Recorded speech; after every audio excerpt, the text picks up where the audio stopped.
trusting God. What does it teach us? Now, in the King James, it says, it shall be health to your navel. And marrow to the bones. Now, taking navel, what does that mean? Anybody here ever was a child in their mother's womb? Of course you were. Did you have to worry about food? Were you stressed out about food? No, because you had something called an umbilical cord that was attached to mommy, and when she ate, you ate. Life support, I like that. Are you catching what God is trying to teach? When you trust me, it's going to be health to your navel. My navel? Oh yeah, that thing that is a remnant or reminder of when I didn't have to ever worry about anything. I was fully taken care of. You catch that? But then it gets better. He says, it shall be like marrow to your bones. Marrow to your bones? What's in the bone marrow? The immune system. That's where your immune, red blood cells are produced there, but also white blood cells. Your immune system. So in other words, you've got blood being produced there in your bone marrow. Life, the life of the flesh is in the blood. So there's life in the bones. But if anything should happen to attack the life, the Lord thy God shall raise up a standard against it. It's your immune system. So he is life to us. And anything that attacks that life, he's got protection. Can you trust that? We see it in the cross of Calvary. His perfect life has become our defense and our life. Is that okay? How about refreshing rest? Oh, refreshing rest. Skip it. Anyone have a text for that? Going quickly now. What's your text for that? Psalms 1. Psalms, which one? Psalms chapter 1, toward the end, where it says, I will both lay me down in peace and sleep, for thou, O Lord, only makes me to dwell in safety. That's a good one on rest. That's a good one, isn't it? Can you imagine that? Here's one of the things I love to do. I love to picture Jesus, the God who spoke and it was done, who commanded and it stood fast. The moon, the sky, all these things. But yet when he got to us, he's down in the dirt. Oh, forgive me for getting down and demonstrating. But it means so much to me because I love studying the human body and I love studying health. And I think about Jesus down there who had this perfect holiness, and yet he took his holy mouth and he put it on a dirty mouth and breathed into it the breath of life.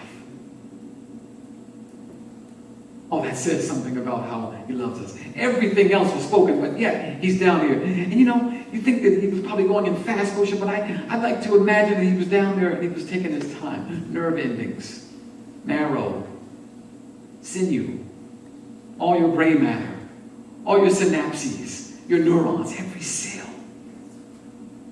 And I thought about it and I said, wow, he put in a hormone system that is designed for good rest. It's called melatonin. And it's based on when the sun drops, sun goes down, it's a circadian rhythm. When the sun sets, we already have a design mechanism in our bodies, in our brains, that secretes melatonin. And we get sleepy. And we rest. We don't worry. We don't stress. We rest. And the first principle was in Genesis 1:5 when it says, and the evening and the morning were the... How did God's day begin and end? Evening. Does that mean anything to anybody? The principle of rest was established. See, the world has messed it all up. Our day begins now at midnight. But no, not for God and not for the human body. As soon as the sun sets, we say it is a new day. It's time for rest. And it begins with the principle of resting. Why? Because we can enter into the ultimate rest in Jesus. That's serious. Would you say so? That's very serious.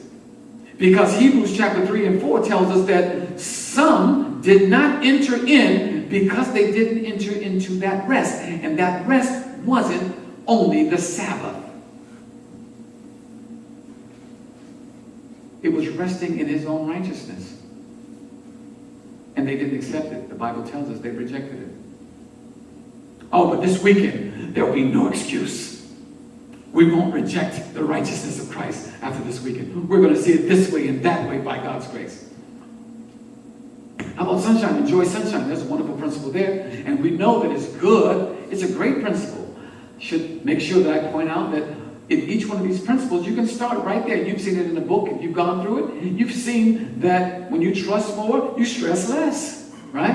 And when people don't trust, they actually end up having real serious issues like heart disease, cancer, and all those kind of things, right? When you don't actually rest, get enough sleep, they find that you gain weight. Your body produces too much cortisol, which is a stress hormone. It causes you to gain weight. I'm going to talk about that tomorrow. But when you don't do it, there are negative effects, adverse effects. When you do it, you get the good benefits, right? So, what about sunshine? Science reveals that proper sun exposure converts cholesterol in the body into vitamin D. So if you happen to be eating too many things with a lot of cholesterol, God already thought about it and said, I have a way of reducing the cholesterol. Get out in the sun and it will be converted into vitamin D, which helps to fight disease. It helps to regulate your blood sugar. But do you have a text about the sun? I put one up there. It's one of my favorites. Malachi 4:2. Then shall the Son of Righteousness arise with healing in his wings. And we find that the sunlight is healing. I go up to the Pacific Northwest a lot. Tacoma, Seattle area, Oregon. Somebody mentioned we've got Oregon weather here. And they suffer from something called SAD, seasonal affect disorder. They don't get enough sun, right? And that's a bad thing. But it's amazing that when you get enough, it produces serotonin. It makes you happy. It makes you work. It makes you work. The different research that they've shown, and people are just happier, that they're more pleasant when they're in places where there's a lot of sunshine. If you've lived on an island, if you've met islanders, they're happy all the time. Right? You've ever gone on a vacation? Everybody, good morning, good morning. My wife is from the Caribbean. Yeah, man. She's from Jamaica. She's not so happy sometimes, though. I think she misses the Caribbean sun. She certainly doesn't like the winter. But it's wonderful that when you have sunshine coming onto the body, what it does for you. It's incredible. Serotonin is produced. You're happier. And the Bible tells us in Proverbs, a merry heart doeth good like a medicine. Oh, look at the Bible teaching how to have good cardiovascular health. But in addition to that, did you know this? That when God took Adam and placed him in the garden, he put him in what part of the garden?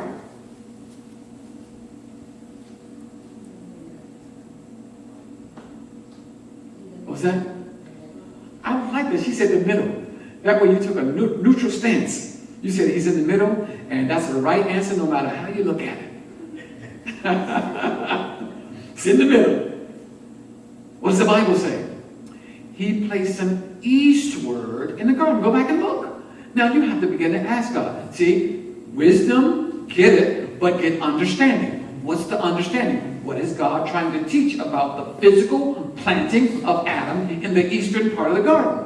There must be a spiritual application. And the spiritual application is he placed him there not to be a sun worshiper, but because the Bible tells us in Ecclesiastes 7:14 and 14:7. It says, truly the light is sweet, and a pleasant thing it is for the eyes to behold the sun. S-U-N. But is it a pleasant thing to behold the S-O-N? Is it? Absolutely. The Bible tells us this is the desire of God. It is His will that we would see that S-O-N. That we would see Jesus. We would see Jesus. That's God's ultimate expression of His desire, is that we would see Jesus. When? Every day in our life, in every experience, and certainly when He comes in the eastern sky. Was Jesus coming from the east to the garden when He would walk with Him in the cool of the day? As you see, God is a God who changes not. Jesus, today, yesterday, forever, He's the same. He doesn't change. He has a pattern. He comes from the east. And you know how I know it? Because I looked at the physiology of it. When we look at the sun, according to what it says in Ecclesiastes, truly the light is sweet, and a pleasant thing it is for the eyes to behold the sun. When the sun hits the eyes, travels down the optic nerves to the base of the brain, science shows it hits something called the suprachiasmatic nucleus. The suprachiasmatic nucleus is a huge, big old word, but it simply means it's the master clock, the master cellular clock. And it turns on every other cell throughout the body. So when you get up early in the morning, as it was Jesus' method, and He would go out and He would have communion with His Father, and He would take in that sun, and it even shows, when you look at the circadian rhythm or the clock, it shows that it even awakens your spiritual ability. That's why Jesus got up early and communed with Jesus. And I get excited about this. The research shows that if you have poor, difficult, challenging hormonal issues, ladies, when you get older, if you actually take your walk early in the morning and catch the rays as the sun comes up over the horizon from the east, it resets your hormonal clock. See how it's all connected with Jesus? Let me give you a couple more and we'll close. Nutrition. I left that one blank because it's going to be my sermon tomorrow. Oh, I can't wait to share with you about berries and nuts and seeds and collard greens. It's so exciting. But we know nutrition is the thing. It's in the heart of the law. It's sort of like the fourth commandment. It's the fourth one. That's not inspired, by the way. Coincidental. But how about this? Enjoy more energy and feel younger through daily exercise. We already talked about the fact that if you do 5 things, just 5 things, you extend your life by 14 years as a woman, 12 years as a man, right? Exercise. Where is it in the Bible? Genesis 3:19. Genesis 3:19. Also, when God placed Adam in the eastern part of the garden, He says, you'll keep the garden. That means He had to bend and stretch and cut and chop and maintain the garden. And they find now that one of the best exercises you can do is actually working in a garden. Did you all know that?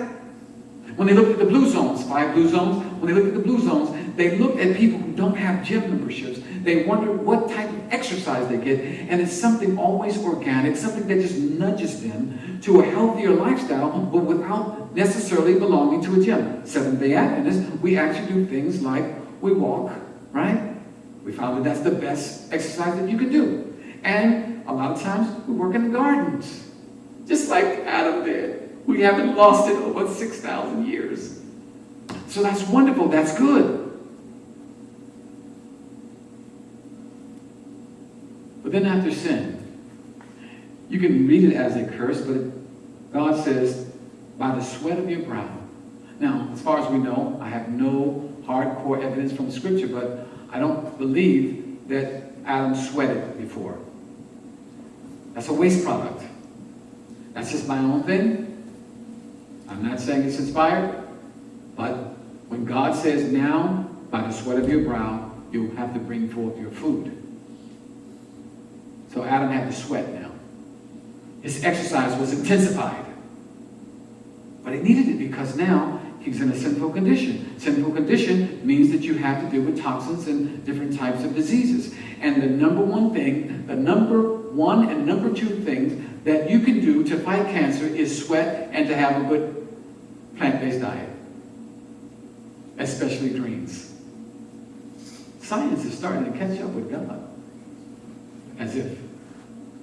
But the one that I like most that points out Jesus is Jeremiah 9, 23, 24. Jeremiah 9, 23 and 24. And this brings us back to righteousness. Pastor, will you read that one? Jeremiah 9, 23 and 24. How does this speak to us about exercise? Now, exercise, why are you looking for that? Exercise is not necessarily going to a gym or working out or calisthenics or any of those things. Exercise is really a routine. Would you agree with that? Like a military exercise is something that they would do on a regular basis or as a routine. So when you say exercise, it's something you're supposed to do daily, or at least, as they say now, they kind of let you off the hook, at least 4 or 5 times a week.